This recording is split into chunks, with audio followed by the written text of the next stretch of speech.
Viva para construir. Deus em Cristo nos resgata para uma grande obra de construção e reparo.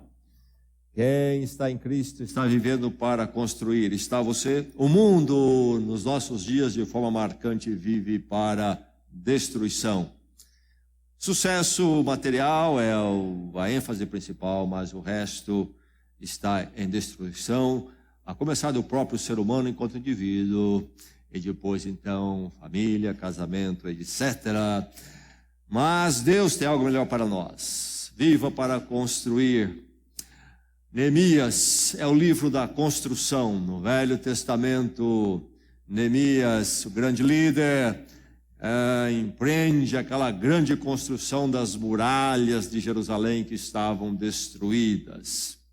E nós temos pensado neste livro, olhando este tema, Viva para construir. Vamos continuar meditando e recebendo a palavra de Deus, o que ela tem para nós em Neemias. Antes de lermos o texto desta noite, deixe-me recordar o que é que está envolvido aqui neste momento da vida de Neemias. Qual é o cenário? Bem, ele está na Babilônia, no Império da Babilônia, e não na terra de Israel. Por quê? Porque o povo de Deus, o povo de Israel no Velho Testamento andou longe dos caminhos do Senhor. No século X aconteceu uma divisão em dois reinos, do norte e do sul. O sul onde ficava Jerusalém. E eles continuaram longe do caminho do Senhor, e o reino do norte foi assimilado, derrotado, assimilado pelo grande império assírio. Tempos passaram, o reino do sul acabou na mesma direção, mas agora, debaixo do outro império que surgiu, o Império da Babilônia, 587 a.C., o rei Nabucodonosor da Babilônia destrói, então, o reino do sul, chamado de Judá também, e Jerusalém, a sua capital, destrói o templo e leva muitos cativos, milhares de pessoas. Aqueles que eram mais promissores, muitos ficaram, mas os mais promissores foram levados cativos para o exílio na Babilônia. Deus prometeu que haveria restauração no arrependimento e na mudança de atitude do seu povo. E Deus mexe, então, o tempo e os líderes mundiais. Em 539, o rei Ciro, rei da Pérsia, cresce e domina a Babilônia, derrota a Babilônia. E ele tem uma nova política, uma política de permitir que os exilados voltem para as suas terras. Então, os exilados pela Babilônia têm a oportunidade de retornar, e o povo de Deus começa a retornar, e temos alguns momentos deste retorno em algumas levas. Antes do livro de Neemias está o livro de Esdras, que é justamente sobre o início desta volta. No livro de Esdras nós temos Zorobabel liderando a reconstrução do templo, numa das primeiras voltas em 536. O tempo passa e Neemias está lá na Babilônia ainda. É do povo de Deus, é judeu, mas trabalhando no palácio do rei. Já não mais Ciro, agora os sucessores vieram, e o rei Artaxerxes I é quem está no trono. E Neemias serve Artaxerxes, este rei, no palácio, numa posição de confiança e privilegiada. Mas Neemias ouve falar que a situação lá em Jerusalém continua grave, há muita destruição, etc. E aquilo mexe o coração dele, ele leva a presença de Deus, e essa necessidade do seu povo lá, tão distante dele, ele que estava em todo o conforto aqui, e se move então nas mãos de Deus para interceder junto ao rei e finalmente conseguir permissão para voltar e reconstruir tudo lá em Jerusalém, as muralhas em Jerusalém. Nosso texto hoje está em Neemias, capítulo 4. No capítulo 3, vimos a semana passada, ele narra como que fizeram a obra, a reconstrução toda, divididos em equipes, cada um com uma parte da muralha, e assim todos completaram em alguns dias toda aquela reconstrução, trabalhando no mutirão enorme. E agora Neemias 4, ele vai contar um pouco do drama durante essa reconstrução. Então volta atrás ao capítulo 3 do capítulo 4, dando agora um pouco mais de informação sobre como é que foi aquela reconstrução, quando se trabalhou em equipes de forma tão organizada e dinâmica e se conseguiu fazer em algumas semanas a reconstrução daquelas muralhas. Neemias 4 é o nosso texto. Antes de Neemias 4, um verso de Neemias que nos dá a perspectiva deste livro, a perspectiva tão necessária ao meu coração e ao seu, na caminhada nossa com Deus neste mundo, enquanto Deus constrói a nossa vida com Ele, a nossa história aqui. No capítulo 6, verso 3, está este verso que nos dá essa perspectiva. Neemias está trabalhando, está nas muralhas, mas há oposição. Vamos ver um pouco mais sobre oposição nesse capítulo. Hoje já lemos sobre ela, sobre essa oposição, já logo no início da chegada dele lá em Jerusalém. Mas a oposição agora tem uma outra trama. No capítulo 6 eles vão chamar Neemias para uma reunião, para conversar, acertar as coisas. Mas Neemias sabe da intenção deles, e é uma intenção má. E o que Neemias responde para eles? Verso 3 do capítulo 6. Estou executando um grande projeto e não posso descer. Neemias, você está em cima do andame, desce, para aí, vem, vamos lá. Mensageiros dizem, querem reunir com você. Estou executando um grande projeto e não posso descer. Deus está executando um grande projeto na sua vida de construção, meu irmão. Então não desça. Vão chamar você para descer. Deus está construindo um grande projeto na sua família, no seu casamento. A televisão vai chamar para descer. Uma porção de coisas chamar para descer. Não desça. Estou executando um grande projeto. Nada vai me tirar disso. Nada vai me tirar o meu foco. Nada vai me tirar da minha aplicação na direção da construção. Deus está construindo um grande projeto em nossa igreja. Então, não vamos descer para nenhuma distração, nenhum adversário. Neemias capítulo 4. Vamos ler essa narrativa interessante, longa, um pouco mais longa, mas bem interessante. Palavra de Deus para o meu coração e o seu nesta noite. Vamos receber a palavra.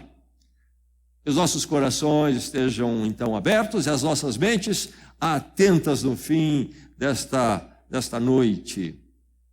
Palavra de Deus. A narrativa diz: quando Sambalate soube que estávamos reconstruindo o muro, ficou furioso. Ridicularizou os judeus e, na presença de seus compatriotas e dos poderosos de Samaria, disse: o que aqueles frágeis judeus estão fazendo? Será que vão restaurar o seu muro? Irão oferecer sacrifícios? Irão terminar a obra num só dia? Será que vão conseguir ressuscitar pedras de construção daqueles montes de entulho e de pedras queimadas? Tobias, o amonita, que estava ao seu lado, completou: pois que construam, basta que uma raposa suba lá para que esse muro de pedras desabe. Ouve-nos, ó Deus, pois estamos sendo desprezados. Faze cair sobre eles a zombaria, e sejam eles levados prisioneiros como despojo para outra terra. Não perdoes os seus pecados, nem apagues as suas maldades, pois provocaram a tua ira diante dos construtores. Nesse meio tempo, fomos reconstruindo o muro, até que em toda a sua extensão chegamos à metade da sua altura, pois o povo estava totalmente dedicado ao trabalho.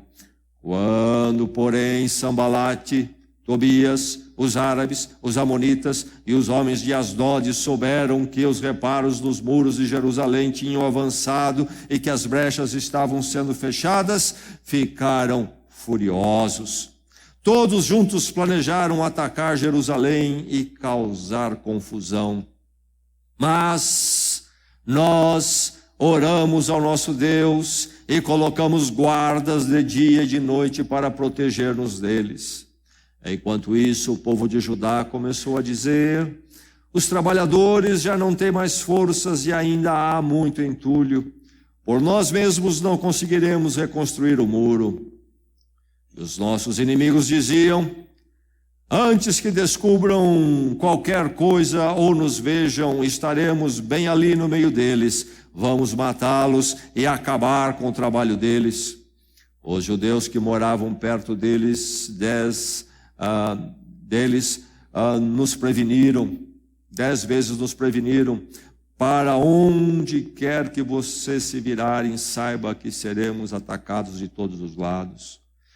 Por isso posicionei alguns do povo atrás dos pontos mais baixos do muro, nos lugares abertos, divididos por famílias, armados de espadas, lanças e arcos. Fiz uma rápida inspeção e imediatamente disse aos nobres, aos oficiais e ao restante do povo: não tenham medo deles. Lembrem-se que o Senhor é grande e temível, e lutem por seus irmãos, por seus filhos e por suas filhas, por suas mulheres e por suas casas.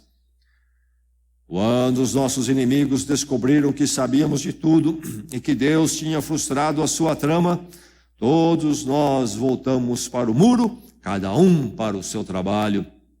Daquele dia em diante, enquanto a metade dos meus homens fazia o trabalho, a outra metade permanecia armada de lanças, escudos, arcos e couraças. Os oficiais davam apoio a todo o povo de Judá que estava construindo o muro. Aqueles que transportavam material faziam o trabalho com uma mão e com a outra seguravam uma arma. E cada um dos construtores trazia na cintura uma espada enquanto trabalhava. E comigo ficava um homem pronto para tocar a trombeta. Então eu disse aos nobres, aos oficiais e ao restante do povo: a obra é grande e extensa, e estamos separados, distantes uns dos outros, ao longo do muro. Do lugar de onde ouvirem o som da trombeta, junte-se a nós ali, nosso Deus lutará por nós. Dessa maneira, prosseguimos o trabalho com metade dos homens empunhando espadas desde o raiar da alvorada até o cair da tarde. Naquela ocasião, eu também disse ao povo: cada um de vocês e o seu ajudante devem ficar à noite em Jerusalém para que possam servir de guarda à noite e trabalhar durante o dia.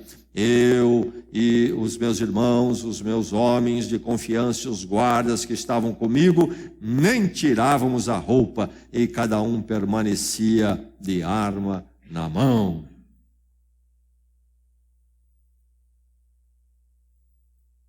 Oposição é experiência comum na vida, ou da vida. Temos oposição quando fazemos coisas erradas. Mas também temos oposição quando fazemos as coisas certas. E mais, temos oposição quando fazemos a vontade de Deus. Neemias está fazendo a vontade de Deus, reconstruindo as muralhas de Jerusalém. Obra de engenharia importante, significativa, física, pedras, sim, mas é mais do que isso. Neemias aqui faz parte do plano de Deus de redenção do ser humano, redenção essa que chegou a mim e você em Jesus Cristo. Deus começa no Jardim do Éden o seu plano, começa no Jardim do Éden prometendo e inicia então o passo mais concreto, mais marcante com Abraão, chamada de Abraão para formar o povo de Israel. E ali diz Abraão, pela sua descendência serão benditas todas as famílias da terra, já vislumbrando qual seria a obra em Jesus Cristo. E o povo de Israel nasce então a partir de Abraão, mas caminha para experiências difíceis com Deus como esta, quando então foram levados para o exílio. Mas Deus agora então está restaurando, e Neemias é um dos instrumentos de Deus, e Neemias tem essa visão. O que Neemias está fazendo? Reconstruindo muralhas? Sim, porque muralhas eram fundamentais para se formar a comunidade, a cidade daqueles dias. E então Jerusalém ser formada, e onde estava o templo de Deus. Neemias está reconstruindo o que então? A comunidade de Deus. e reconcilia a comunidade de Deus, o que ele está fazendo?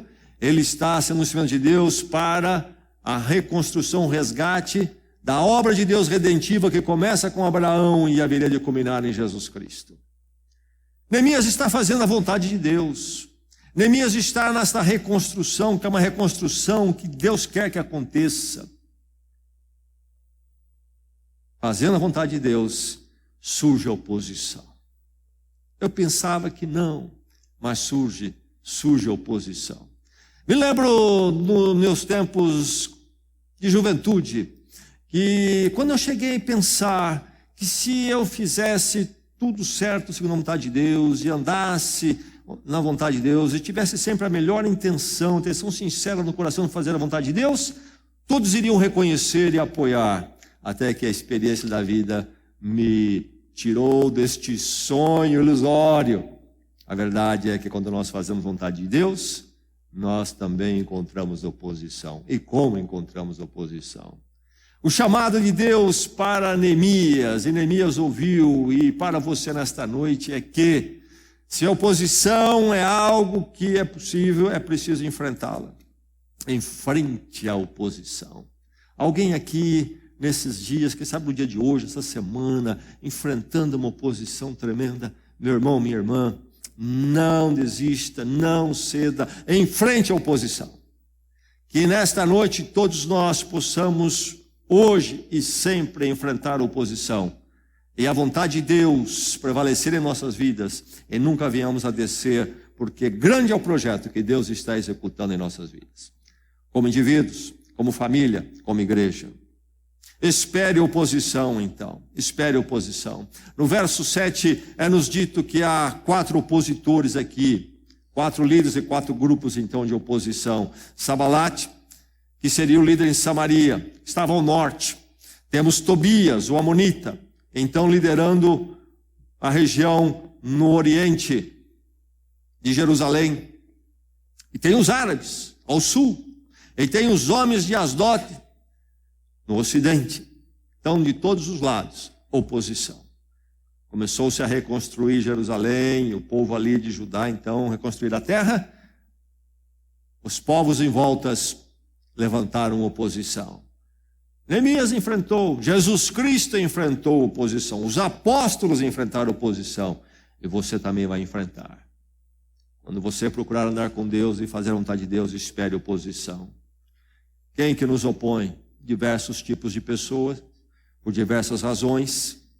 Aqueles que nos opõem porque se sentem ameaçados pelo sucesso, aquilo que Deus está fazendo em nossas vidas. Muitos passam a nos opor só por causa disto. É o caso que acontece aqui com esses no verso 7, temos como uma das razões ali, que eles viram que a coisa estava indo em frente. Já tinha avançado, o muro estava subindo. Acharam que eles não iam conseguir fazer nada, já estão na metade, e isto provoca neles uma reação. Também está aqui a inveja. A inveja provoca oposição. Eles estão vendo o que Deus está fazendo através deles, e há esta inveja no coração deles, certamente. Aqueles também que sentem que perdem o seu status, oposição, haverão de fazer oposição. Mas um ponto principal da oposição deles aqui, e que temos que lembrar em nossas vidas, qual é? A oposição daqueles que têm outra agenda. Aqueles que levantam oposição à sua vida, à minha vida, à sua família, ao seu casamento e à igreja, porque eles têm outra agenda, eles têm outro programa que não é o programa de Deus, não é a agenda de Deus. Por que Jesus teve oposição? Os seus opositores não estavam no plano, não queriam o plano e o programa de Deus. Por que os apóstolos, a igreja primitiva enfrentou oposição? De um mundo que não tinha a agenda e o programa de Deus no seu coração. E nós haveremos de enfrentar oposição também.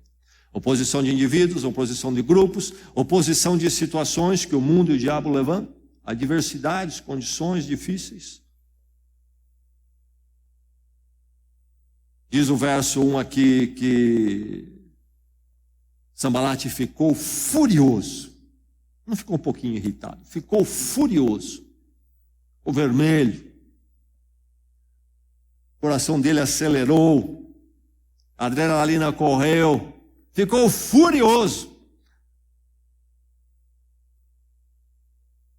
No verso 7, diz que não agora somente Sambalate, mas todos ali, os outros, juntos com ele, os outros opositores, todos eles, diz o verso 7, ficaram furiosos. Alguém já ficou furioso com você? O diabo já ficou furioso com você? Ah, se você fez a vontade de Deus com firmeza, certamente ele já ficou. O mundo já ficou furioso com você? Ah, se você se posicionou com Deus em algumas situações, o mundo já ficou furioso com você. E talvez ficará furioso com a sua vida com Deus, a sua vida familiar, porque você está na agenda de Deus e o mundo, o diabo, está noutra agenda. E fica furioso com a igreja, porque a igreja procura fazer a vontade de Deus e está procurando fazer a vontade de Deus. Opositores, todos nós temos, por muitas razões. Essa igreja tem opositor, você tem opositor na sua vida, na sua família. Você como igreja, eu e você como igreja temos oposição. Temos oposição. Hoje, mais de uma. Eu como pastor tenho oposição hoje. Tive diversas no passado, mas Deus e o tempo tomou conta deles, mas outras surgem. E Deus vai tomar conta dessas que tem hoje, mas outras virão. Pessoas que, por exemplo, criticam a igreja, me criticam enquanto pastor, claro, pesados, não apenas que fazem alguma análise, mas há alguns, um e outro aqui e ali, atacam pesadamente, críticas. Ajunto mais um, dois. Oposição. Isso não deve nos surpreender, devemos esperar oposição. Tem outra agenda, outro programa. Ficaram furiosos. Qual é o problema dessa gente ficar tão furioso com Neemias e os judeus, o povo de Deus, reconstruir as muralhas? Bem, lá está Sambalate, diz que ele é o líder de Samaria. E os outros. Acontece que havia uma estrada que saía no norte da região do Tigre e Eufrates, passava por Jerusalém e ligava com o Egito. Diríamos hoje nos nossos dias, uma rodovia muito importante do ponto de vista econômico.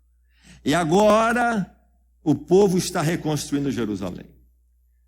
E o medo, então, aqui de ameaça econômica, etc. Sambalate e os outros estão preocupados com o materialismo deles. Neemias e o povo de Israel está preocupado com o quê? Em fazer a vontade de Deus, a reconstrução da história da redenção do ser humano. Veja que diferença de agenda, de plano, de programa. Teria que ficar furioso mesmo. Neemias e o povo estão procurando fazer a vontade de Deus, aquilo que Deus tem na história, está realizando na história de redenção. Esses estão pensando no lado do dinheiro, no materialismo deles, sentindo-se ameaçados com tudo isto. Espere oposição, meu irmão. Você está no seu casamento, procurando construir um casamento no Senhor. Você está procurando construir uma família no Senhor, educar os seus filhos no caminho do Senhor. Espere oposição. Vem dos parentes, vem dos amigos, vem da mídia de uma forma tremenda. E você muitas vezes se sente ali nos filhos, a mídia influencia, você sente que os filhos são tomados, aí você precisa resgatar seus filhos, é um embate ali. Colocá-los na igreja, na vida com o Senhor. Aqueles que dão um embate na igreja. Às vezes membros da igreja que fazem oposição à igreja. E começam a fermentar aqui e ali. Enfrente a oposição. Conte com ataques difíceis. Os ataques aqui não foram fáceis. E deixe-me dizer que muitas vezes os ataques são realmente terríveis. O apóstolo Paulo, na sua carta aos Efésios, ele fala sobre colocar a armadura de Deus. E uns versos lá maravilhosos que falam sobre a vitória do Senhor, mas através de se colocar toda a armadura de Deus. E ele fala sobre os dardos inflamados do inimigo. E ali então ele vai descrevendo, usando a ilustração do que era toda a revestimenta de guerra do soldado romano. Ele vai usando, fazendo analogia sobre os diversos recursos, armas que nós temos para resistir. O poder do diabo e do mundo usado por ele. Ataques difíceis. Conspiração. Sanbalate não ficou satisfeito em ele protestar e não gostar, etc. Como toda oposição procura fazer, procurou conspirar, somar, chamar gente. Diz aqui o verso 2 que ele ridicularizou e na presença de seus compatriotas, ou daquele que por razões diversas se torna um opositor da igreja, ou de qualquer outra causa, ele fica procurando um aqui, outro ali, jogar seus fermentinhos, jogar sua flechinha, e tentando arrebanhar mais gente, contaminar outros. Talvez na sua casa pode acontecer o mesmo, já aconteceu. O diabo toma o coração de um membro da casa, e aquele ali ele procura ganhar outros. E aí você precisa expor tudo aquilo lá, e se opor a tudo aquilo lá. A conspiração, os insultos, o ataque do insulto, ridicularizou os judeus e disse o quê? O que aqueles frágeis judeus estão fazendo? E daí por diante diversas perguntas de insulto. Sarcasmo. Irão terminar num só dia? Que pergunta safada é esta? Sarcasmo.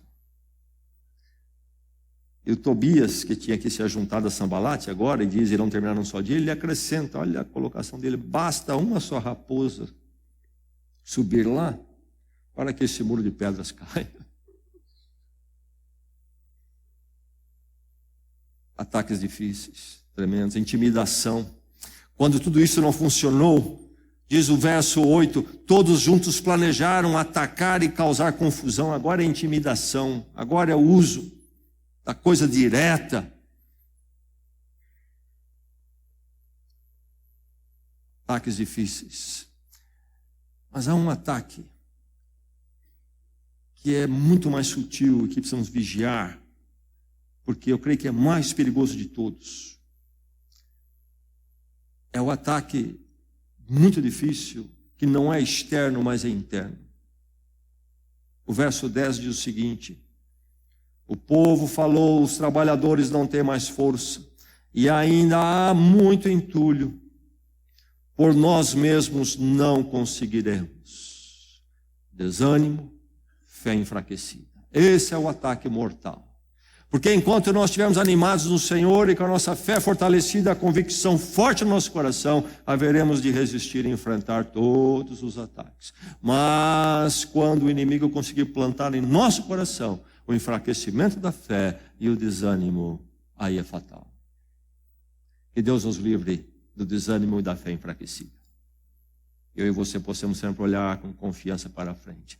Estou fazendo uma grande obra na minha vida com Deus, no meu casamento, na minha casa, na igreja do Senhor. Não há por que desanimar. Equipe-se então para o embate. Neemias, sob a liderança de Neemias, o povo prevaleceu, muito equipados para os embates. Como se equipar? Firmar-se em Deus. Firmar-se em Deus. No verso 14, Neemias diz: não tenham medo deles. Lembre-se que o Senhor é grande e temível. Cuidado quando o inimigo se torna maior que o seu Deus.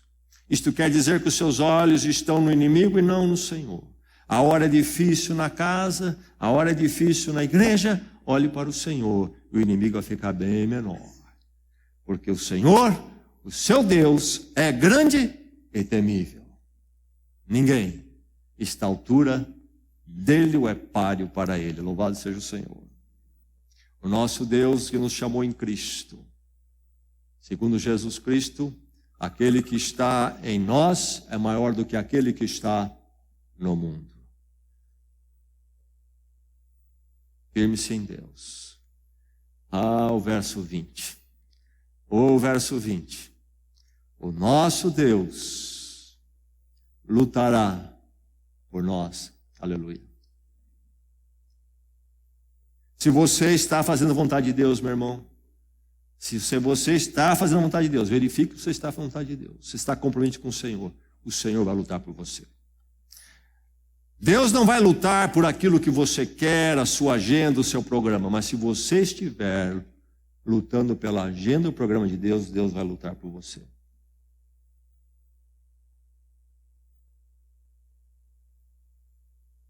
Haverá a oposição, os críticos da igreja prevalecerem? Não.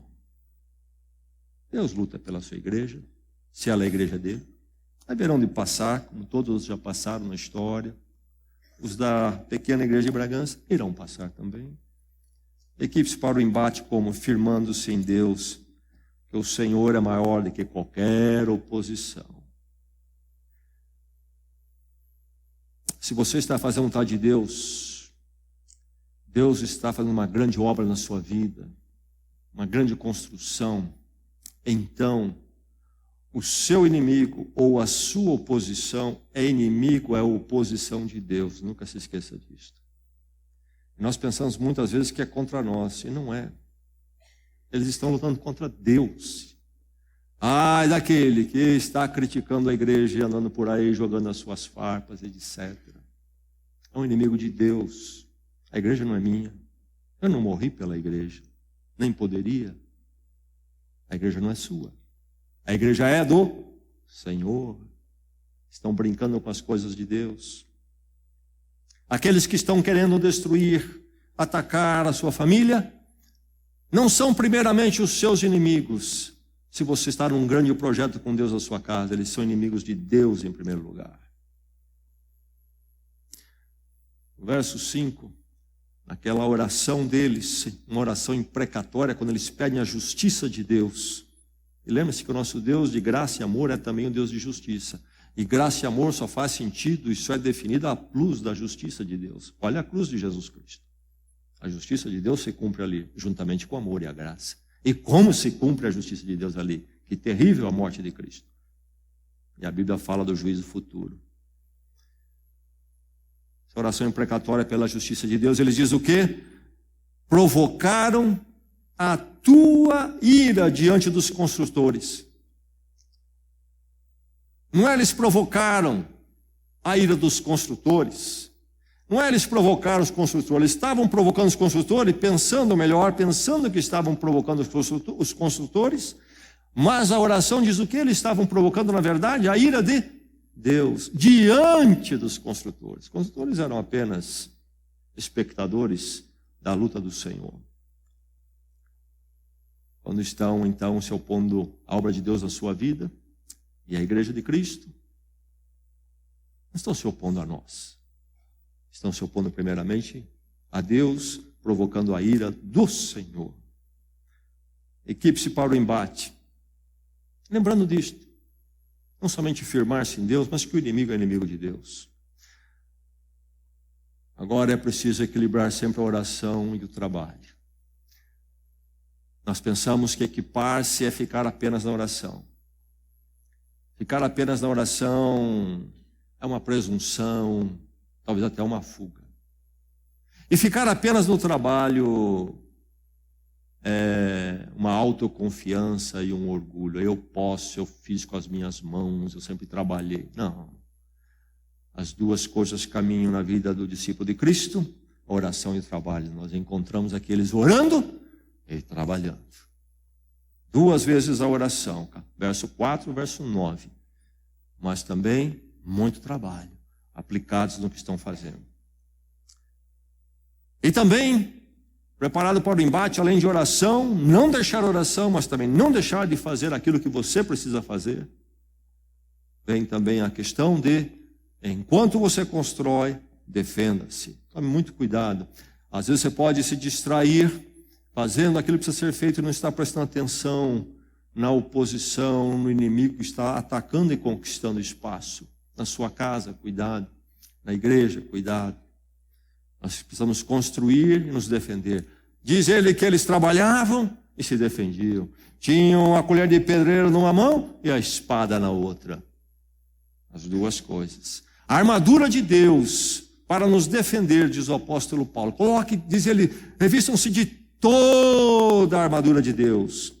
Ele fala do capacete, ele fala da proteção no peito, ele fala da proteção nas pernas, ele fala da espada. Tenham toda a armadura de Deus. Estejam atentos, porque o inimigo está ao redor. Mas também construa as duas coisas ao mesmo tempo. Prepare-se e tenham este foco claro, com determinação e aplicação. Os últimos versos são interessantes. Eles estavam ali, então, dia e noite. Nós lemos, não é verdade? Dia e noite. Todo o tempo. É preciso estar em todo o tempo, trabalhando, vigiando e orando. Não é um dia na igreja que faz a diferença, é uma vida na igreja que faz a diferença. Não é um domingo em cada... É uma constância com o Senhor e o povo dele. Não é a família estar num culto de vez em quando, mas além de estar num culto, a família viver a vontade do Senhor em casa. Tal é a aplicação, a determinação dele, que ele diz que nem tirávamos a roupa, cada um permanecia com a arma na mão.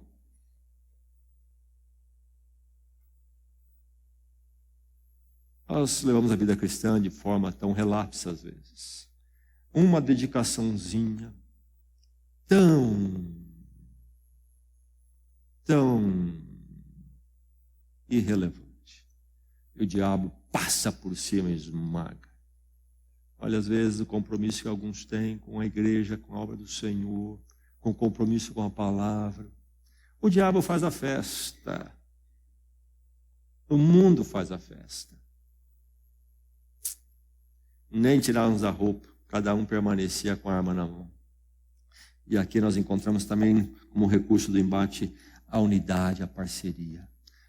Que a família esteja muito próximos dos outros, à luz da palavra de Deus e a igreja de Jesus Cristo da mesma forma.